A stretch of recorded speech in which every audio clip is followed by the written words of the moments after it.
Doherty, the 6'7" sophomore from East Meadow, New York.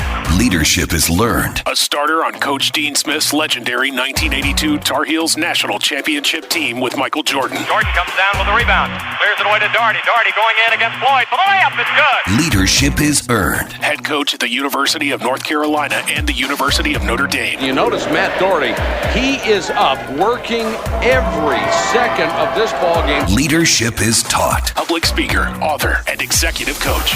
And leadership does not require a title. This is the Rebound Podcast with Coach Matt Doherty. Welcome to the Rebound Podcast. I am Matt Doherty, and I'll be your host. On this podcast, we focus on the topic of leadership and overcoming adversity in an open and raw kind of way. We discuss failures and how to rebound from them. I became passionate about leadership after being forced to resign from my coaching job at North Carolina in 2003. I went on a leadership journey and realized it may be the most under-taught topic in formal schooling, yet may be the most important. John Beilein is one of college basketball's most successful coaches. He won 829 games. John is the only coach to have 20-win seasons at 4 different levels, only one of 6 Division I coaches with over 700 wins. He led Michigan to 2 NCAA Final Fours and then left Michigan in 2019 to coach the Cleveland Cavaliers. John, congratulations on a heck of a career. Appreciate you coming on the show. Thanks, Matt. You're right. It's great to be on, first of all, but leadership, I began studying it and building cultures and things like that, which is leadership. Probably the second half of my 45 years as a head coach. And I wish, I think we'll talk about it today. I wish I knew more about it that first half because it caused a lot of pain and agony early, but it all worked out pretty well. And I appreciate you having me on. Yeah. What triggered your desire halfway through your 45-year career to do a deeper dive on leadership? I think that you grow up, and Matt, I'm older than you, but I think you understand this. I think you grow up in a society in the 50s, 60s, and even to the 70s, where you're basically still being educated by Depression parents who I mean the Great Depression, the World War II parents. And I think you grow up with this idea that adversity is just part of life and that you got to suck it up and get through it. And you don't really try to understand it. You just like, all right, this is what happens. And when you think what happened to our parents and their parents and whatever, it's amazing that what they had to do to just get through life. And you're an Irish and a Catholic, and I'm all Catholic, but half Irish. And that was sort of the mentality that I grew up with is, hey, you got to rebound. You just got to rebound. Mm-hmm. You have no other option than to rebound. And that's how I took it for the first half of my career. And it got us through. It basically will kill you if you don't understand it a little bit better. Yeah, it's kind of a badge of honor to say that I overcame. That's right. Yeah, I overcame the depression. I overcame this. I overcame injury. I overcame a tongue lashing from my coach. I overcame what was there a moment in time where you said there's more to this and I've got to study it? Who was the first person? What was the first book that impacted you halfway through your career? Well, I think about halfway through, and it really came when I got to the highest levels, when I became a Division I coach and really probably Richmond and West Virginia.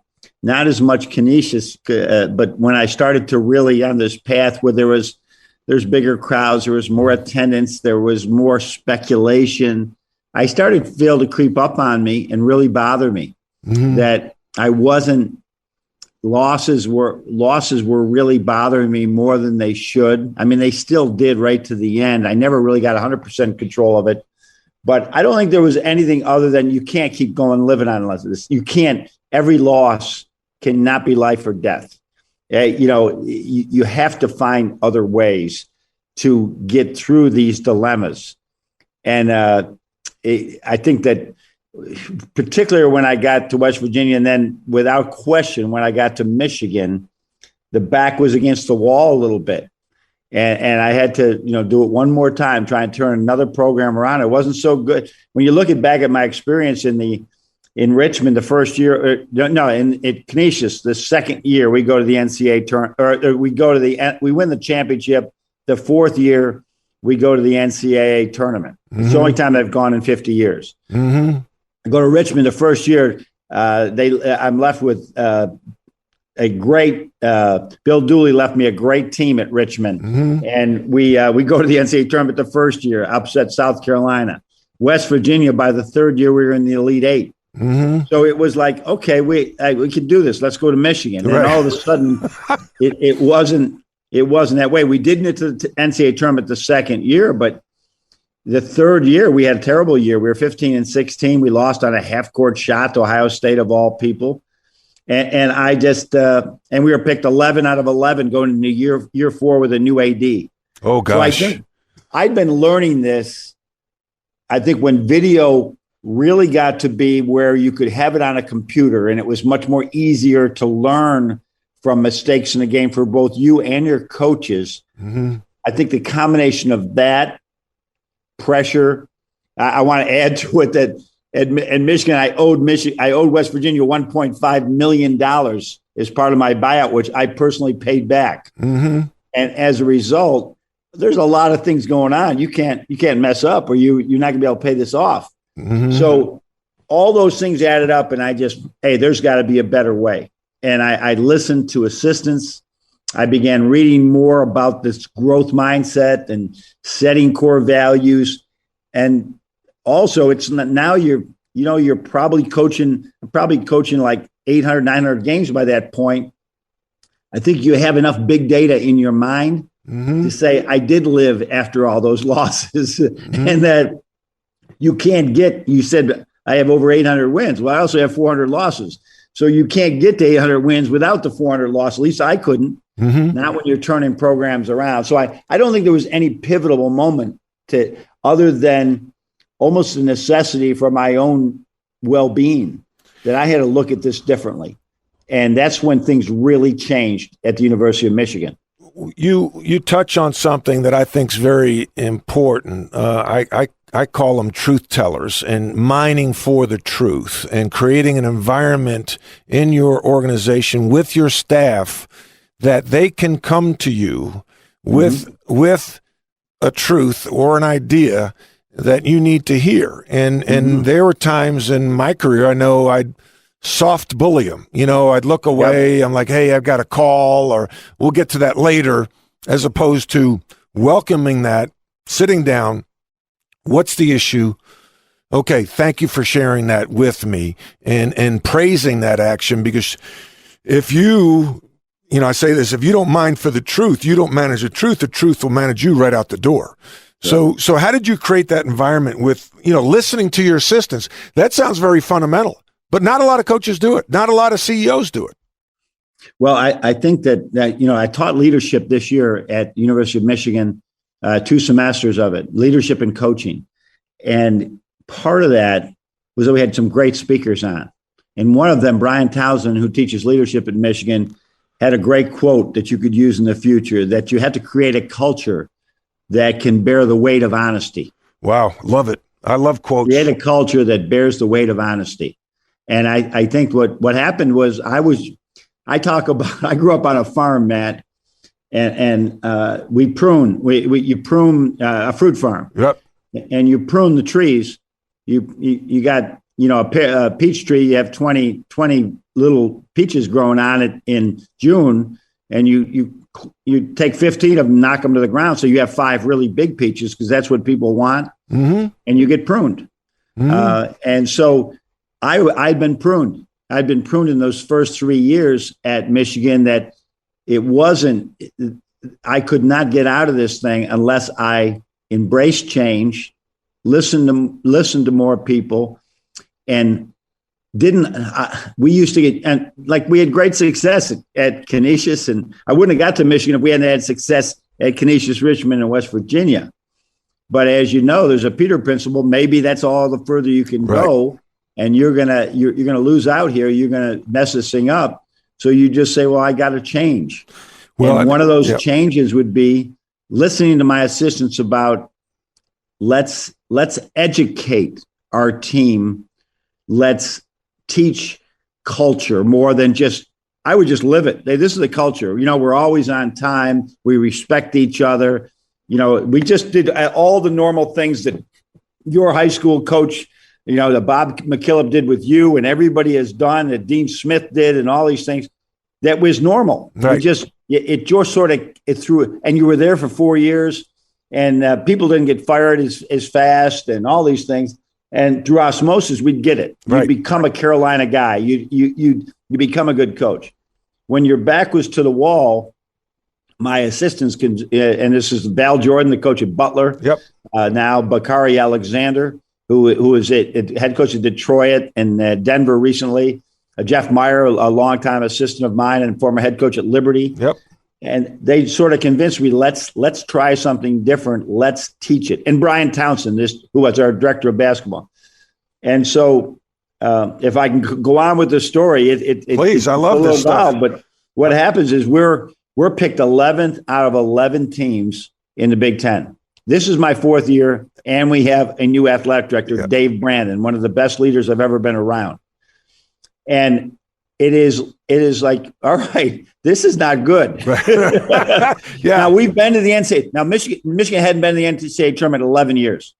So we go the second year. So all is fixed. No, it's not. No, it's not. You and I have already talked about this. We had, in my 12 years there, we had to rebuild 3 different times in 12 years. You don't just rebuild, go to the NCAA tournament, and that's it. We got it made. Everybody else is working too. Right. Everybody else is working. You're not outworking anybody. And so they said, Coach, we know who you are, or we wouldn't be here with you. But the players, you have an all new team. The players don't know who you are, and we don't have time to go through the normal 4-year process. We have to begin teaching it, and we have to, what are your core values? What's most important to you? Mm-hmm. And I said, this is corny. Matt, I'm telling them, this is corny, man. Right. This is not, you want to put up all these signs and you want to do all this stuff. They'll just get it. No, Coach, let's teach it. So I bought in. I had no other choice. That's just amazing. That's amazing. And maybe because you were on the verge, of like, okay, I'm giving up to a higher power. I'm at this is not I need help, and to have the staff. And probably with Jeff Meyer being a veteran coach, not afraid, maybe you had a better relationship with him. I talk about having an assistant coach that on their business card, it has their name and the title is truth teller. And so that's like a pass. So they can come to you anytime and say, I need to talk to you and you need to listen. And so you listened. I mean, that's over half the battle. So I love it because I'm big on core values and I've been studying. I'm an executive coach now with Vistage, and I teach culture. I teach leadership like you're teaching leadership. And one of the things, a great book is Culture by Design by David Friedman. And it's intentional. It's teaching culture like you're talking about, because we go into a Starbucks and you feel it. And you go into a Dunkin' Donuts and you feel it. You feel the culture, but somebody's driving that culture intentionally and teaching it. And he goes through how they do it. And the way he explained it with daily huddles, with fundamentals throughout the organization, it's what Dean Smith did with us. Every day at practice, he'd have a thought of the day. He'd have an offensive emphasis of the day, a defensive emphasis of the day. I mean, let's say the offensive emphasis was hit the first open man you see. And when we got to the huddle, if we didn't know the offensive and defensive emphasis and the thought of the day, which would be a quote from someone like Martin Luther King, he called on you. If you didn't know, the team had to get on the baseline and run a half court and back, which is nothing, right? But a slap on the wrist. And then in practice, he'd empower the assistants. If I caught the ball and didn't hit the first open man, Coach Fogler might raise his hand and say, Doherty didn't hit the first open man. Then my team would get on the baseline and run a half court and back. And so that drove the behavior that drove success, that drove the culture, that drove success. So what are your core values? Because let me go back to you talking about the culture here. So this is another quote. And this is a guy that actually I believe has taught at North Carolina before, Jeff Jansen. I don't know if you've heard of Jeff. Jeff is a leadership, but a good culture is like a culture is like an immune system. And if you have a great culture, it's just like if you take care of your body and you eat right, you drink right, you exercise, you're going to have a strong immune system. Right. And you're going to be able to fight off the little diseases that come into your body. Right. And culture is the same way. That if you have a good culture, you're gonna have ups and downs in life in your season. But if you don't take care of that, like Dean Smith did every day, of teaching these little things, now when adversity hits, right? Just like someone who is obese and does not exercise and does not take care of themselves, doesn't eat right, all of a sudden they get sick, and they get really sick. Right. And so that's why this culture is so big. So we're actually in Europe, Matt. We were over there playing. We played 4 games in Belgium. And we're all freshmen and sophomores. Tim Hardaway is a freshman at this time. Tim Hardaway Jr. Yep. And we say we win the last game miracle. I don't know how we win it because we've been getting killed. We played a really good team. We played well, but it gave us hope. And he says, Coach, let's sit down. The team went out for the last night in Europe. And we sat in I think it was a lobby or something, and we talked about what was important to me. And I came up with them. And we spent the next 2 months putting this together, these core values. So here it is. One thing I want to interrupt. 2 months. See, that's the critical. That's important because people, and you touched on it earlier. Oh, let me come up with some core values, and they usually have too many, and then they put the signs on the wall, but they don't live it, and they don't take the time to really do a deep dive on what is important, like you and your staff did. Go ahead. Yeah, I mean, we examined every word as we went through this. I mean, the mission statement, the core values, but they came out. We ended up put them in an acronym to remember, everybody remember them, but they're not in order of importance. But it's called You Paid. And what was important to me, first of all, was have a great team that was team first all the time. The team, Bo Schembechler at Michigan. So that was unity. It was a core value. That I wanted one that was like your North Carolina teams. That was always about the team. Right. Passion. I want a team that loved basketball, loved Michigan, loved each other. So passion was the P in it. That we're going to teach it every day. About our relationship with each other, with its coaches. Teach them about the university, its history, all these things to go with it. Appreciation. I wanted a team that had an attitude of gratitude, and that we were known for the way we conducted ourselves off the court, and we showed gratitude everywhere for being blessed with a body and the resources and the education at a place like Michigan. And then the most important one is fourth, but it didn't fit any other way, is integrity. That we were known as this group of recruiters that were never gonna fudge off the line of integrity.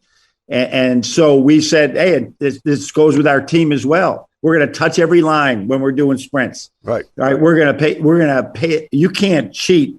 You can't cheat the game of basketball. Right. So if you're not running a lane, that's a lack of integrity. In some ways, if you're not willing to go in there, and you think you can cheat the game, it's a lack of integrity. And then lacks of diligence.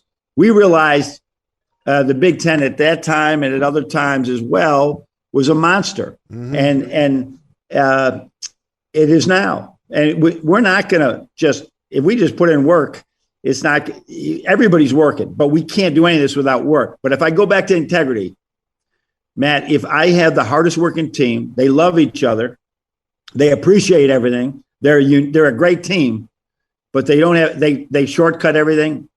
or they lie, cheat, or steal to each other, it all goes away. Mm-hmm. You can miss passion sometimes, or you can miss appreciation if you have integrity, but you can't. Everything starts and stops with that. Mm-hmm. So we taught this. You paid. I mean, virtually film session every day, just like with the quotes that we would have, just like Dean and Roy did at North Carolina. These things were huge to us, and it sped up our culture, and it got us to that point where we became a really certainly a top 10 team in college basketball for the whole decade from 2010 to 2020, and now Juwan is doing the same thing. He's picked right up because Miami Heat had a great culture. Mm-hmm. So that's sort of the story behind it. But I got pruned, and it took me to that point. And others should know you don't have to get pruned to do this. Right? It's not corny, and it's not just some luck. It's essential. Because handling prosperity is harder than handling adversity. We had to do it because of adversity. Are people willing to handle it when things are going well and say, you know what? Changes are right around the corner, and we have to have that culture ready to withstand it, to once again, to bear the weight of honesty. Mm-hmm. What is the most important thing?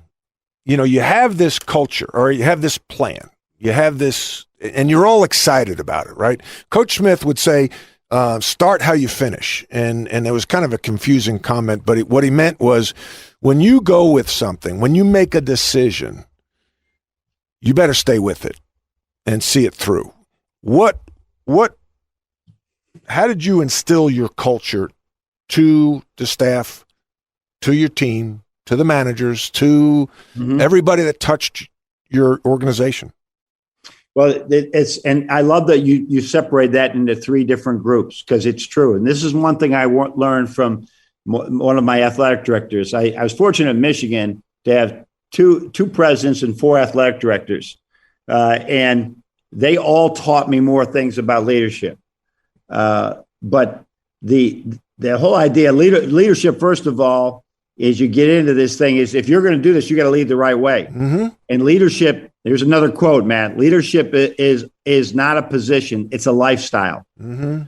And you have really three different groups there that I used to have my team. That's all I cared about was my team. Mm-hmm. And my staff was my staff.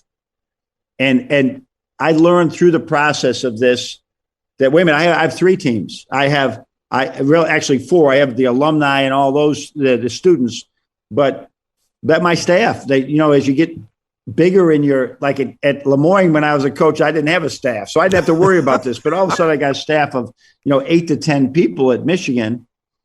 And I didn't see them as I saw them as, they were all there working together, but I had to build relationships with them just as much as I did with the team, which you're always thinking about, how's he doing today? How's your best player? How's the problem kid doing? You're always worried about them, but you don't go just stop by the secretary's office and ask her how her children are doing, or stop in and it's somebody's birthday, or that someone's had his parents are sick. Just showing those type of things. Yep. So, and then your managers, the people that are behind the scenes. We had a ton of managers. We had 15 managers out there at the court. I made a practice of thanking every one of them every day at the end of practice. Because only a couple of them got scholarships. And you go into this thing, and again, if you live, it's not a position, it's a lifestyle. When they see you live in the core values, then they will just follow right along. And you're teaching it, and you're giving the good examples of it. And it's hard sometimes to do that, because sometimes you just want to go home, or you don't, but you can't, I say all the time, you can't have one of these positions in leadership. None of us usually complain on payday. Right. You don't want to do all the little things that come with leading. Right. But you like getting that paycheck. Right. So it comes with this thing. And so I just embraced it and said, I'm going to really be intentional about how I carry myself everywhere. And as you know, with the NCAA, that became huge. Did the coach show a what's it called, Matt? Institutional control or institutional. Did he show it? Was he intentional with his compliance rules? Our compliance meetings used to be, so they'd be intense, and I'd make everybody email me back that they understood them and all those things, because that's one thing that can take you down. Yep. But I was showing there when they had that big bust up, I guess it was 3 or 4 years ago with the FBI and all that stuff. Yes. My president, my AD says, we don't have anything to worry about at all. And I said, absolutely not. We're all sleeping like babies, because I always believed in following the spirit of the rule instead of finding ways around rules. Right. What's the spirit of this rule? It's an evaluation period. You can't talk with anybody, so don't do it. Right.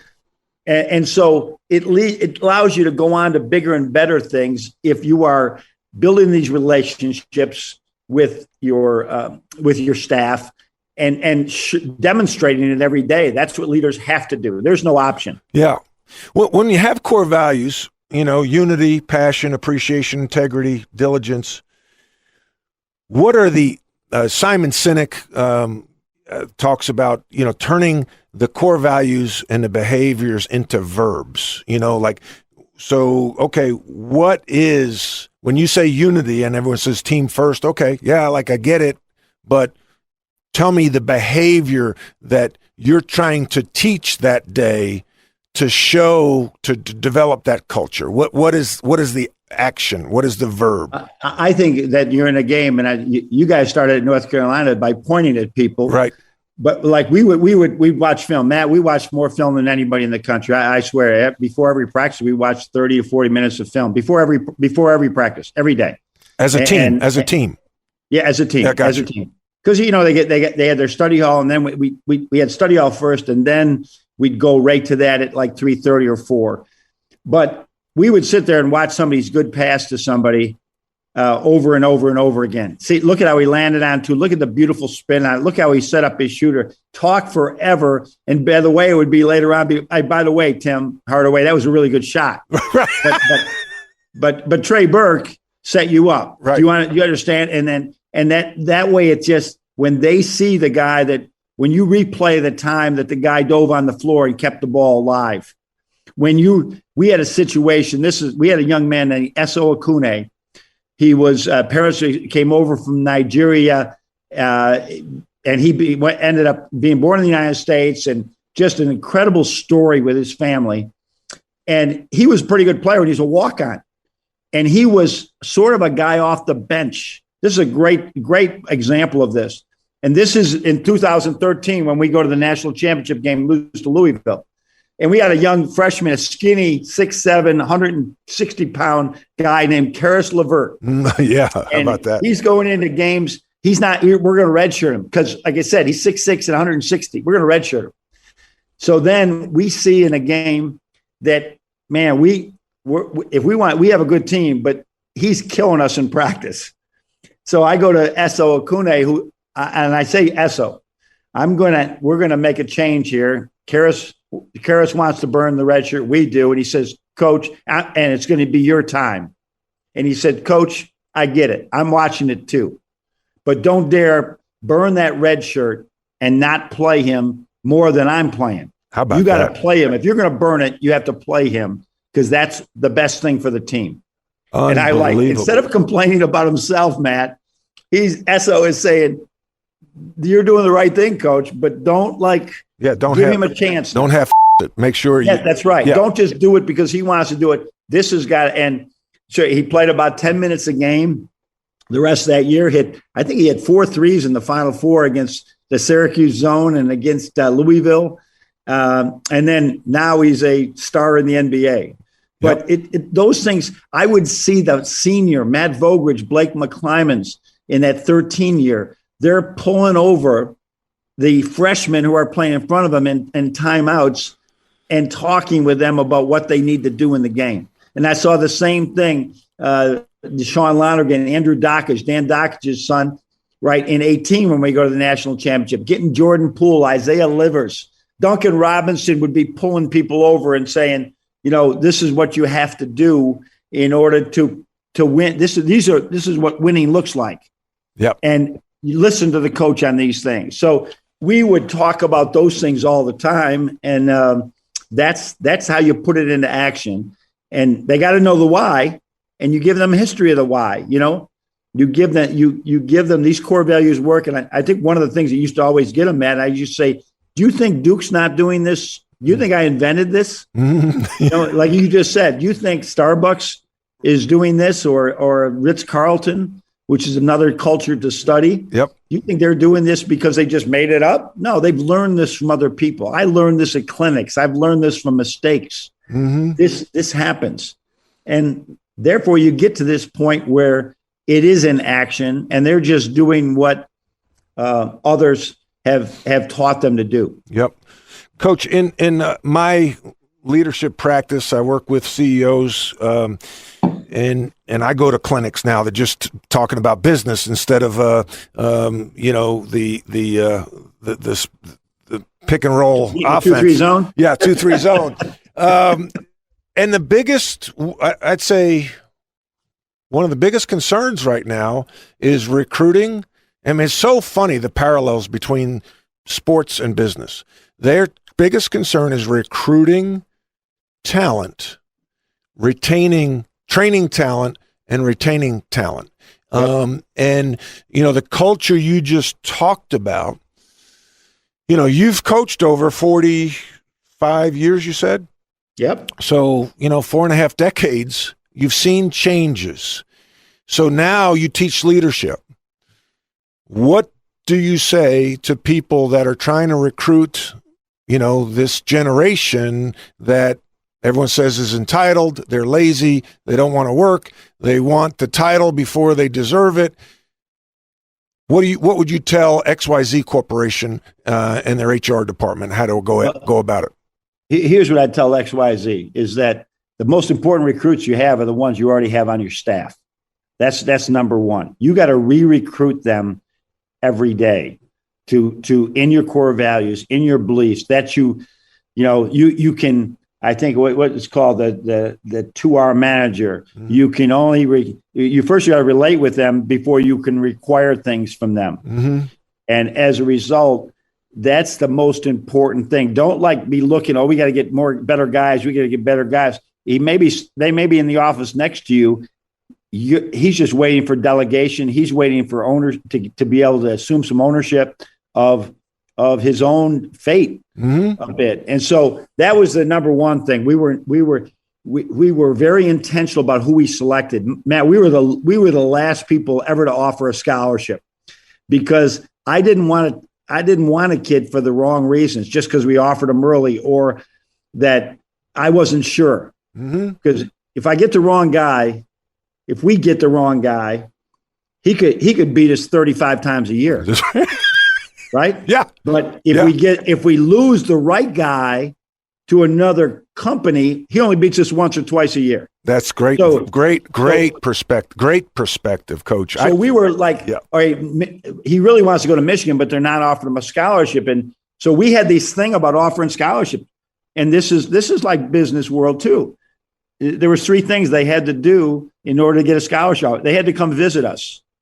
I wanted them to show that they had enough interest in Michigan that they were going to come visit us. And whether it was an official visit or an unofficial visit, whether they paid or we paid, they had to come on campus and spend time with us. So I get to know them. Second thing, I needed to see their transcript. I didn't want to hear about their transcript. I wanted to see it. How many times were they absent for school? Were they taking languages? What was that 2.9? What did it really look like on paper? What was their class rank, et cetera? Right. And the third thing, this is, I had to see, there's 4 things actually. I had to see them play in person. The only time I didn't do that was in Europe with 2 guys, Joe Airbear and Mo Wagner, because it wasn't allowed for me to go and watch them play in Europe at that time. So I had a real eye on video. But the last thing is really, they had to we had to be in their top 3. Like there'd be times where someone would say, Coach, you're in my top 12. Right. And I would say, No, we're not. No, we're not. Not anymore. Now you have 11. Because if we're in the top 12, it's okay. Matt, we never cared who we did not get. We cared who we got. Right. And so we were very intentional about taking this long look. And those that understood this were more apt to be invested in our culture, in understanding who we were. And even though you're married to your mistakes in basketball, and I made lots of those. But in the business world, you're married to them as well. And you get the wrong person, and they can't get it done. Everybody loses. Same thing with hiring your staff. I say with hiring staff, here's the 3 loyalties. Number 1, University of Michigan. They're the ones that pay. Everybody says family first. No, you can't feed your family if you are not doing well at Michigan. So number 1 was University of Michigan. Number 2 was my family, right? And number 3 was old friends and buddies or whatever. So what's best for Michigan is best for my family. Right. And that's where friendships and loyalty and things like that had to take a wayside. Loyalty could not. My loyalty was to 2 other people, Kathleen, the Michigan and Kathleen and the kids. Right. No, that makes sense. All right. Now, a big topic in business is onboarding. So you recruit these players. The first day of work, let's say, the first day they show up, the person shows up at work. Is their computer set up? Do they have their business cards? Do they have a desk? Somebody put a plan on their desk? Are they greeted? Is the boss there on their first day of work? What was onboarding like for a new player at the University of Michigan? Well, I think that, they would come in the summertime, and we would make sure that all their arrangements were taken care of, but they were invested in that. We weren't just doing, we made them do the things because, once again, we were intentional on who we selected. And they had to be the people who sort of got it, that this was, the appreciation was huge, and they were going to the University of Michigan or West Virginia and these things. We were going to take care of, assisting them with a lot of that onboarding, as you said, but they need to take ownership right away of a lot of things. And so as we went through that first summer, they would learn from mistakes. There was a few times over that summer that I said, hey, we got that trip to Maui, to the Maui Classic in November. But I see you're missing some summer school class. You missed a summer school class. You won't be on that trip if I see you miss another class. There you go. And so you sort of what they want the truth. They really want the truth, and we're empowering them by doing that. At the same time, we weren't gonna. There's 3 things that sort of fit in here a little bit that. And I got this. I hate name dropping, but I don't want to anybody think I thought of these things. But when I left the Cavaliers this past year, I went down to spring training for the first time, and it's actually second time. But I'm a big St. Louis Cardinal fan, like the biggest probably east of the Mississippi. And I ended up going to camp and meeting with John Beilein, their team president, their GM. We used to be their GM, and I said, "What in leadership has changed? What do you think are really important?" And we taught them in my class. Now I call it the VET, VET, that you need to with everybody, with your onboards, with your veterans, vulnerability, VET, vulnerability. You have to show vulnerability as a leader. That you're making mistakes. I missed this one, or all of a sudden there's something wrong.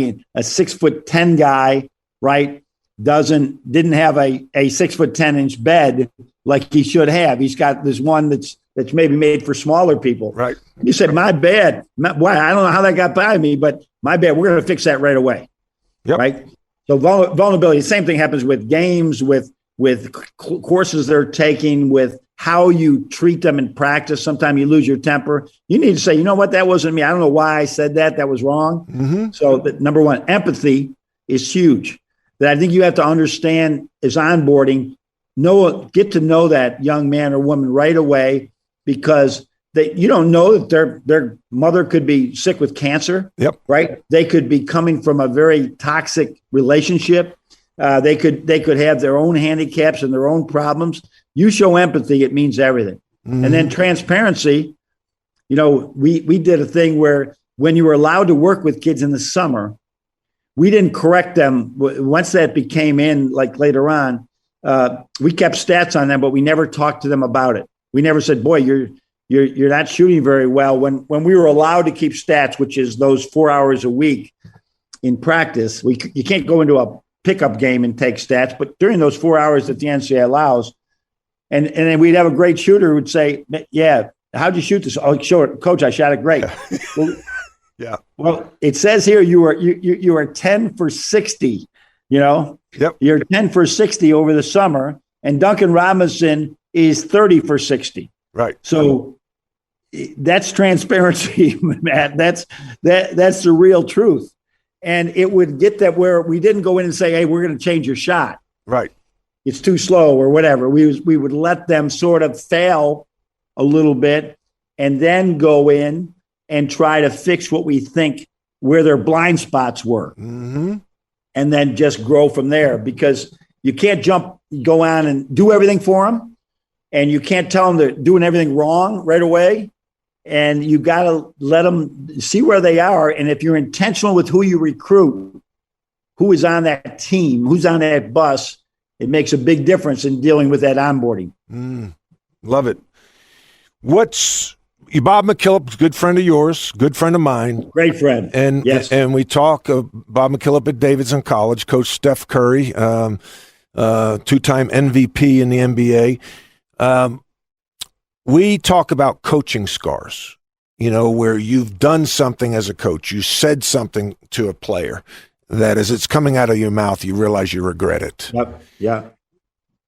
Can you remember? I tell this one all the time. We had a young man at one of the places, and I'm not going to bring up the place or the guy, but he was an incredible shooter going through a slump. And we're playing in a game, and he's like 0 for 6. We're down at halftime, and I end up blistering him at halftime. Oh, God. You're supposed to be a shooter. You're letting the whole team down. You can't. You're supposed to be a great shooter. You're the worst shooter on this team. Oh, things like this. Oh, God. Very helpful things to say, man. Yeah. Well, wonderful. Yeah, wonderful. It really worked well. Coaching 101. Yeah. Yeah. For the next 3 weeks, he did not make a shot. So we win, we lose, we win. We have to come up with a pivotal last game. And I finally realized what had happened. And I called him in the office and said, you know what? I really did you wrong in the locker room during that game at halftime. You are a great shooter, and it's affected you. I messed up your mind. And forgive me, and just go out there and shoot it every time you have it tonight, because I believe in you. Well, that night he goes out and goes like 3 for 5 from 3. We win the game by 3 points, and I'll never be the same coach again. Yeah. And that's why I say, this is a long, long time ago. Yeah, no, because you know what? You couldn't get away with that now. No, probably not. Right. But I said, be very careful. I tell every coach, what advice you give a young coach? I said, what you say in that locker room after a game, you're never as good as you look after a great win, and you're definitely never as bad as you looked after a bad loss. And you'll say things in a locker room as a young coach in my first 10, 20 years that they didn't really help the team, and they just made you feel better for a few minutes. Yep. And then, but you can scar other people by that. And so it's so important. That's where you have empathy. That's where you're measured with how you react and think about it and go home and sleep on it. And never there's other ways of getting your point across. Instead of saying, that you're the worst shooter I've ever had, you end up saying, you're going through a heck of a slump right now. Right. You got the message across, but I know you're going to get through this. You got the message across. You did the same thing, but you didn't demean the kid. Yep. So many coaches would do that. And Matt, that's where change comes in. You could do that all day long when you were playing in high school and in college, and even as early coaching. You can't do that right now. Kids cannot adapt to that. And I've been coaching for 48 years, so I've seen this change happen. And it's not a bad thing. No, it's not a bad thing that a kid could have his phone on when you are giving and people are upset in the locker room. That's not a bad thing. Yep. Because now you'll have more empathy. You'll say the right words. And because it's wrong to coach that way. Well, Coach Smith was so far ahead of his time. After a game, he would come in and just say, bring it in, and we'd say the prayer. He wouldn't say anything about the game because of what you just said. He said there were times he says, I want to watch the film. So they would he would watch the film that night. Then they'd grade it the next morning as a staff for like 3 hours. Yep. And there were times he'd say, you know what? We played a lot better than I thought we did. We just lost the game. All the time. And then sometimes after a win, he'd say, you know what? I'm really disappointed in you guys. No. I used to remember the VHS tapes. Oh, yeah. I used to walk into the video session before it was on computer. So this is Richmond Canisius. I have it in my hand. I said, I hold in my hands the truth. The truth. This is the truth. The truth. Because what we all saw last night might be the truth. And I would say, I got on you for not taking a charge, and I can see, right, that you weren't in position to take a charge, and that's on me. Right. So it was these things but I also, the other one said, I couldn't take it. I wasn't in position. And I would say, I'd show the film. I said, all right, tell me when you weren't in position, or tell me where you didn't see this guy wide open for a 3-point shot. Yeah. So there's that transparency that you have to have. And when you're in doubt of what to say, shut the heck up. Shut up. And don't say anything. Yeah. Coach, I could go on and on, man. This is great stuff. I really appreciate the time. Thanks for sharing. We learned a lot.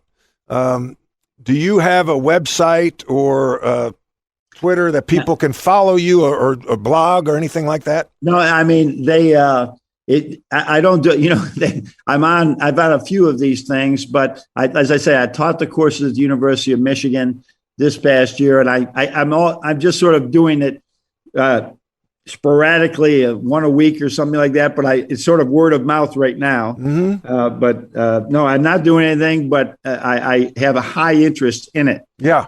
And so I've been doing a few for some companies, did one for State Farm and a few others recently, because you're right.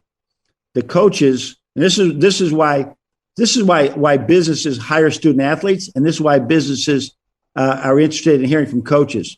We go through so much adversity and have to handle so much change. I was talking to you yesterday about I had no shot clock. Then the shot clock was 45. Then the shot clock was 35. Then the shot clock was 30. And then it was 24. Yeah. There was no recruiting rules. Then there was all kinds of rules. Then there was different. People have to adapt to change. Yeah.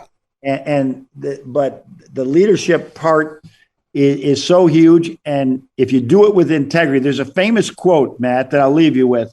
And Shakespeare started it, and then I don't know who ended it, but I love the way they ended it. It said, some people are born great, and some people achieve greatness. And some people have greatness thrust upon them. So you think about that. Some people are born great. They're the king. They're the prince. Some people achieve greatness. You see people that just work so hard and they get there. And then some people have greatness thrust upon them. They win the lottery, or they're just everything lungs. They didn't do anything, and all of a sudden they're great. But no legacy is as great as your honesty. Wow. And you think about all the people that have achieved greatness and went down because of honesty and integrity, or just had greatness thrust upon them and went down because of their honesty. It's huge. So if you always can lay your head on the pillow at night, knowing that you did the right thing, right, with good values, life's a whole lot simpler and a lot more productive. Yeah. Amen to that. Well, Coach, thanks again. Leadership is a learned behavior. You're a leader, whether you parent, a coach, a business owner, or a friend. We all lead in some way, shape, or form. Thanks for listening. I welcome any and all feedback. Reach me on Twitter. My handle is @DohertyMatt.